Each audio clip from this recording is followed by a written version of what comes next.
ആരും ആയാലും എനിക്ക് കുഴപ്പമില്ല. അല്ലാതെ നിങ്ങളുടെ അഴിഞ്ഞാട്ടത്തിനുള്ള സ്ഥലമല്ല അതൊന്നും. അത് ചേട്ടാ അമ്മാതിരി സംസാരം വേണ്ട. പരിസരത്തുള്ള ആൾക്കാർ ചേട്ടൻ നിർത്തിക്കോ. ചേട്ടന്റെ അഴിഞ്ഞാട്ടം കാണിക്കാൻ വന്നേക്കണല്ലേ അവിടെ, മനസ്സിലായാ? ആ ചേട്ടൻ ചോദിച്ചിട്ടാണ് നമ്മളിങ്ങനെ കയറിയത്, അല്ലാതെ വലിഞ്ഞു കയറി വന്നൊന്നുമല്ല. Hello guys, welcome back to ഒരു പുതിയ വീഡിയോ. ഇതൊരു ഫിഷിംഗ് വീഡിയോ ആണ് കേട്ടോ. ഒരു ഫിഷിംഗ് വ്ളോഗ് എന്ന് വേണേൽ പറയാം. കാരണം നമ്മൾ ഇതിനു മുമ്പ് ഫിഷിങ്ങിന് പോയിട്ടുണ്ടെങ്കിലും ഈ പറഞ്ഞ പോലെ നമ്മുടെ കണ്ടത്തിലും കായലിലും കനാലിലും ഒക്കെ ഫിഷിങ്ങിന് പോയിട്ടുണ്ടെങ്കിലും ഒരു വീഡിയോ എന്നുള്ള രീതിയിൽ ഇതുവരെ ചെയ്തിട്ടുണ്ടായിരുന്നില്ല. സോ ഇതായിരിക്കും നമ്മളുടെ ഫസ്റ്റ് ഫിഷിംഗ് വ്ളോഗ്. ഈ വീഡിയോയ്ക്ക് കുറച്ച് സ്പെഷ്യാലിറ്റീസ് ഒക്കെ ഉണ്ട്. കുറച്ച് സർപ്രൈസ് ക്യാമിയോ എൻട്രീസും കുറച്ച് ഇൻട്രസ്റ്റിംഗ് കോൺവെർസേഷൻസ് ഒക്കെ ഉണ്ട് ഇതിനകത്ത്. എന്തുകൊണ്ടും ഒരു ഫുള്ളി പാക്ഡ് ഫിഷിംഗ് ഡേ ആയിരുന്നു കേട്ടോ അത്. കോറിയിൽ മീൻ പിടിക്കാൻ വന്നിട്ട് കാളകൾ കാരണം മീൻ പിടിക്കാൻ പറ്റാത്ത അവസ്ഥയാണ്. ഒന്നും കാളയൊക്കെ ഒന്നും തന്നെ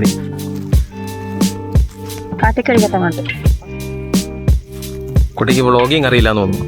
വ്ളോഗിങ്ങിന് നമ്മളിങ്ങനെ ചാടി ചാടി വെക്കണം. എങ്ങനെ ചാടി ഇല്ല, ഇതിങ്ങനെ പോകാൻ പറ്റും നിനക്ക്. എനിക്ക് കുറച്ച് ഓവറായാലല്ലേ ശ്രദ്ധിക്കുള്ളൂ. അതെ, ഇച്ചിരി ഓവറായാലല്ലേ ശ്രദ്ധിക്കൂ എന്നല്ലേ നമ്മുടെ മൂസാ മച്ചാൻ പറഞ്ഞേക്കുന്നത്.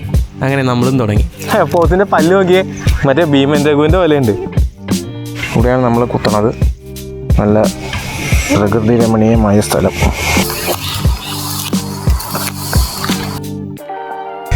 നിനക്ക് നീന്താൻ അറിയാവോ? ഇന്ന് കറക്റ്റ് കൺസിസ്റ്റൻസിയാ. മതി മതി.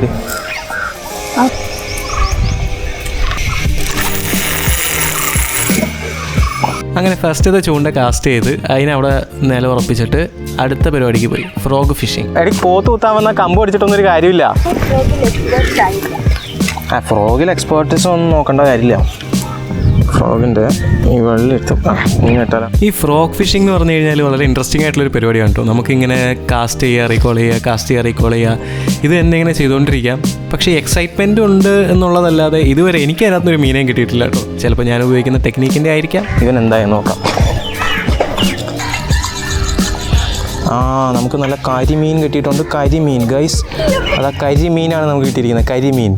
ഇത് കരിമീൻ അല്ല കേട്ടോ, പ്ലാസ്റ്റിക് കവറാ. അങ്ങനെ കിട്ടിയ കരിമീനെയൊക്കെ എടുത്ത് കളഞ്ഞ് നമ്മൾ പിന്നെയും ബെയ്റ്റിലേക്ക് തന്നെ വന്നു കേട്ടോ. ചെറിയ കൊളുത്തിൽ ചെറിയ മീനുകളെ പിടിക്കാമെന്നുള്ളൊരു ഐഡിയ ആയിരുന്നു കേട്ടോ അത്.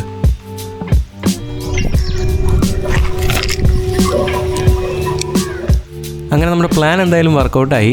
ചെറുതും മീഡിയം സൈസ്ഡ് ആയിട്ടുള്ള കുറച്ച് മീനുകളെയൊക്കെ ഞങ്ങൾക്ക് കിട്ടി. അങ്ങനെ നമ്മളുടെ ഫസ്റ്റ് ക്യാച്ച് എന്ത് സാധനമാണോ? അങ്ങനെ അത് തന്നെ ഞങ്ങൾ കണ്ടിന്യൂ ചെയ്തുകൊണ്ടിരുന്നു കേട്ടോ. അതേ ടെക്നീക്ക്, അതേ പരിപാടി. അപ്പോൾ നെക്സ്റ്റ് കാച്ച്. അത് കഴിഞ്ഞപ്പോഴാണ് നമ്മുടെ കഥയിലെ ട്വിസ്റ്റ് നടക്കുന്നത്. അങ്ങനെ അവൾ കടയിലും പോയി. ഞാനിങ്ങനെ ബെയ്റ്റ് സെറ്റ് ചെയ്തുകൊണ്ടിരിക്കുമ്പോഴാണ് നമ്മുടെ കഥാനായകൻ്റെ രംഗപ്രവേശനം. അതെന്താണെന്ന് നമുക്ക് ബാക്കി സ്ക്രീനിൽ കാണാം.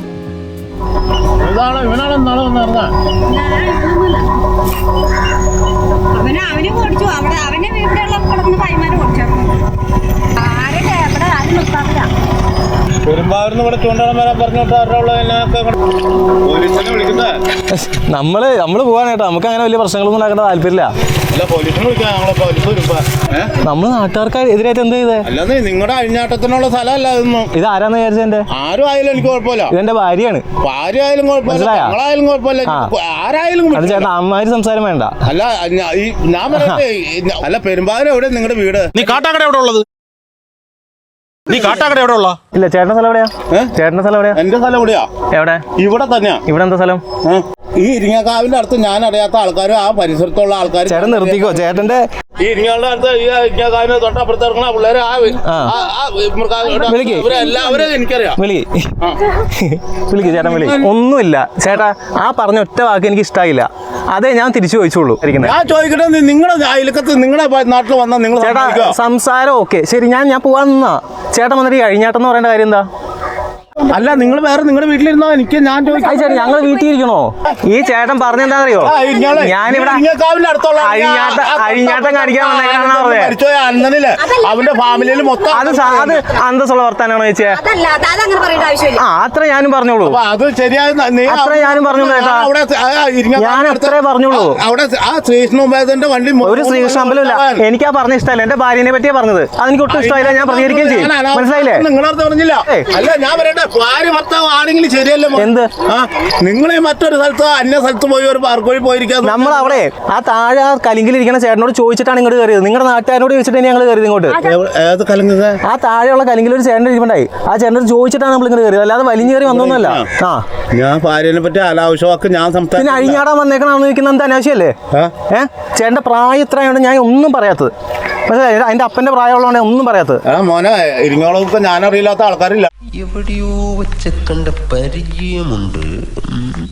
നമുക്കും കാട്ടാക്കടയൊക്കെ അറിയാന്നുള്ളത്. കാട്ടാട് പട്ടാളത്തിൽ ജോലിയുള്ള ചന്ദ്രൻ അറിയാമോടെ? എൻ്റെ കുഞ്ഞേട്ടാ, ഞാൻ 10-20 വർഷമായിട്ട് ഇരിങ്ങോല് തന്നെ. എൻ്റെ അപ്പൻ അപ്പൂപ്പനായിട്ട് ഇരിങ്ങോല് തന്നെ ഉള്ളത്, മനസ്സിലായില്ലേ? അത്രയൊന്നും വരില്ലല്ലോ. അങ്ങേരുടെ വാങ്ങിന് എന്തൊരു മാറ്റവും എന്റെ പാൻ മസാലയുടെ വെള്ളത്തിന്റെയും കുഴപ്പമില്ല. ഇതെന്താ സംഭവം എന്നറിയോ?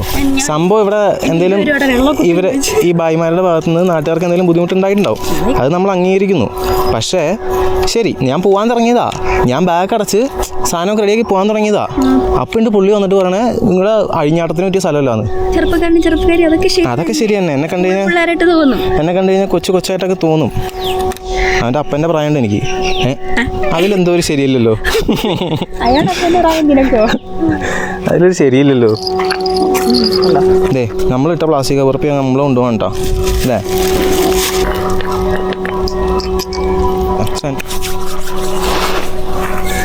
എന്നാ പോ, എല്ലാം എടുത്തില്ലേ?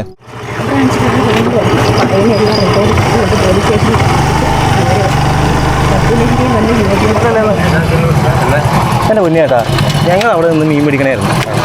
ഞങ്ങൾ 2 ദിവസം മുന്നേ വന്നിട്ട് ഇവിടെ ഒരു ചേട്ടനിട്ടുണ്ടായില്ലേ? ആ ചേട്ടൻ ഇരിക്കണുണ്ടോ? അവിടെ ഇരിക്കണ്ടായി. ചേട്ടൻ അവിടെ മീൻ പിടിക്കാൻ പറ്റുമെന്ന് ചോദിച്ചു. നാട്ടുകാരനാ. പുള്ളി പറഞ്ഞു മക്കളെ നിങ്ങൾ വന്ന് പിടിച്ചോ, കുഞ്ഞു പിള്ളേർ വരെ വന്ന് മീൻ പിടിച്ചോളാന്ന് പറഞ്ഞു. നമ്മൾ 2 ദിവസമായിട്ട് മീൻ പിടിക്കാൻ വേണ്ടി. ചേട്ടന് മനസ്സിലായല്ലോ കാര്യം. ആ പക്ഷേ ഇത് എന്ത് കഷ്ടം നോക്കണേ. നമ്മൾ ഒരു പ്രശ്നത്തിൽ ഞാൻ എന്തേ നോക്കിയേ, ഞാൻ കള്ളു പിടിച്ചിട്ടില്ല, സേർട്ട് വലിച്ചിട്ടില്ല, കഞ്ചാവ് അടിക്കത്തില്ല, ഒരു പ്രശ്നമില്ലാത്ത മനുഷ്യനാ.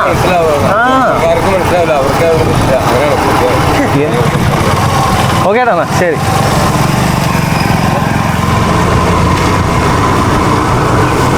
എന്താ പറയാനുള്ളേ?